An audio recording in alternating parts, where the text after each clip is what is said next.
ಚಿಕ್ಕಬಳ್ಳಾಪುರದ 5ನೇ ವಾರ್ಡಿನ ಎಂಎನ್ ಕೃಷ್ಣಪ್ಪ ಜಿಟಿ ಮುನಿಕೃಷ್ಣಪ್ಪ ಬಡಾವಣೆಯಲ್ಲಿ ಕೋಮು ಸೌಹಾರ್ದತೆಗೆ ನಿದರ್ಶನವಾಗಿ ಕಳೆದ 13 ವರ್ಷಗಳಿಂದ ಜಾತ್ರೆ ನಡೆಯುತ್ತಿದೆ. ಇಲ್ಲಿನ ಹಿಂದೂ ದೇವರಿಗೆ ಮುಸ್ಲಿಂ ವ್ಯಕ್ತಿಯೊಬ್ಬರು ಪೂಜೆ ಮಾಡುವ ಜೊತೆಗೆ ಕರ್ಪೂರ ಬೆಳಗಿ ಹಾರತಿ ಎತ್ತುವುದು ಮುಸ್ಲಿಂ ವ್ಯಕ್ತಿಯೇ ಆಗಿರುವುದು ವಿಶೇಷ.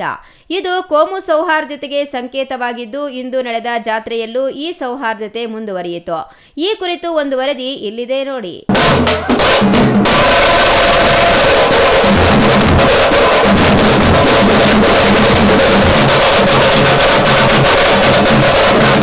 ಹೀಗೆ ಮಹಿಳೆಯರು ಯುವಕರು ಸೇರಿ ಕುಣಿದು ಕುಪ್ಪಳಿಸುತ್ತಿರೋ ದೃಶ್ಯಗಳು ಕಾಣಿಸಿದ್ದು ಚಿಕ್ಕಬಳ್ಳಾಪುರದ ಪ್ರಶಾಂತನಗರದ 5ನೇ ವಾರ್ಡಿನ ಎಂಎನ್ ಕೃಷ್ಣಪ್ಪ ಜಿಟಿ ಮುನಿಕೃಷ್ಣಪ್ಪ ಬಡಾವಣೆಯಲ್ಲಿ ಆಷಾಢ ಮಾಸದ ಜಾತ್ರಾ ಮಹೋತ್ಸವದ ಅಂಗವಾಗಿ ಶ್ರೀ ಗಂಗಮ್ಮ ದೇವಿ ಮತ್ತು ಶ್ರೀ ಬೆಂಕಿ ಮಾರಮ್ಮ ದೇವಿಯರನ್ನ ತಂದು ಪ್ರತಿಷ್ಠಾಪಿಸಿ ಜಾತ್ರೆ ನಡೆಸಲಾಯಿತು. ಕಳೆದ 13 ವರ್ಷಗಳಿಂದ ಇದೇ ಪ್ರದೇಶದಲ್ಲಿ ಗೌರಿ ಗಣೇಶ ಹಬ್ಬಕ್ಕೆ ಗಣಪತಿ ಪ್ರತಿಷ್ಠಾಪನೆ ಮತ್ತು ಆಷಾಢ ಮಾಸದಲ್ಲಿ ಜಾತ್ರೆ ನಡೆಯುತ್ತಿದ್ದು, ಈ ಜಾತ್ರೆಯಲ್ಲಿ ದೇವಿಯರಿಗೆ ಮತ್ತು ಗಣಪತಿಗೆ ಪೂಜೆ ಸಲ್ಲಿಸುವುದು ಮುಸ್ಲಿಂ ವ್ಯಕ್ತಿ. ಸದಾ ಕೋಮು ದ್ವೇಷದ ವಿಚಾರಗಳೇ ಹೆಚ್ಚಾಗಿರುವ ಪ್ರಸ್ತುತ ಕಾಲಘಟ್ಟದಲ್ಲಿ ಪ್ರಶಾಂತನಗರದ ಈ ಜಾತ್ರೆ ಕೋಮು ಸೌಹಾರ್ದತೆಗೆ ಸಂಕೇತವಾಗಿದೆ.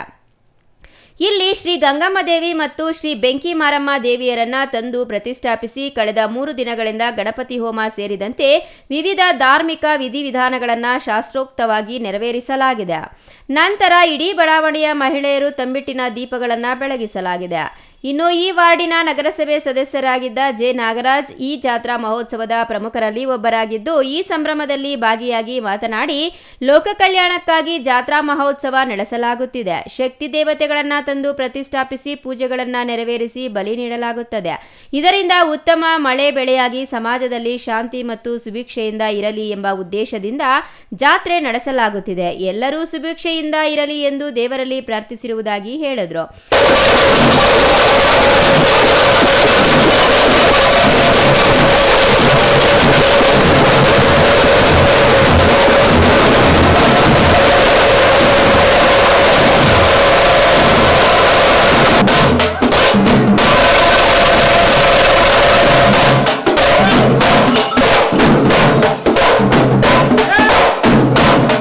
ಅಲ್ಲದೆ ಈ ಜಾತ್ರೆಯಲ್ಲಿ ಹಿಂದೂ ದೇವರಿಗೆ ಮುಸ್ಲಿಂ ವ್ಯಕ್ತಿ ಪೂಜೆ ಮಾಡುವ ಮೂಲಕ ಕೋಮು ಸೌಹಾರ್ದತೆಗೆ ನಿದರ್ಶನವಾಗಿದೆ ಎಂದರು.